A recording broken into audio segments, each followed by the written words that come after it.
നമ്മളെ കുർബാന പ്രാർത്ഥന ഒരിടത്തെ കർത്താവേ, അങ്ങയുടെ ശക്തി പ്രകടമാകുന്നത് കരുണ കാണിക്കുന്നതിലും ക്ഷമ കൊടുക്കുന്നതിലുമാണെന്ന്. ശരിക്കും പറഞ്ഞാൽ ഈ റൈറ്റ് ഓഫ് ചെയ്യണ തുല്യമാണ്. ദൈവം നമ്മുടെ തെറ്റുകളുടെ റൈറ്റ് ഓഫ് ചെയ്യുന്നില്ലേ? അത് ശരിക്കും ദൈവത്തിൻ്റെ ശക്തി തന്നെയാണ് ശരിക്കും അതിനകത്ത് വരണത്. സ്വന്തം പുത്രനെ പോലും നമുക്ക് വേണ്ടി ഏൽപ്പിച്ചു തന്നവൻ അവനോടുകൂടി സമസ്തവും നമുക്ക് തരാത്തില്ലെന്ന് പറഞ്ഞു.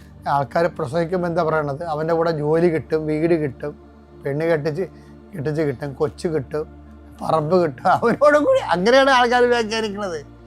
പക്ഷെ ആ വചനത്തിൻ്റെ കിടപ്പെന്താണ്? അതിൻ്റെ നേച്ചർ എന്താണ്? സ്വന്തം പുത്രനെ പോലും ഒഴിവാക്കാതെ നമുക്ക് വേണ്ടി കുരിശിൽ ഏൽപ്പിച്ചവരാണ്.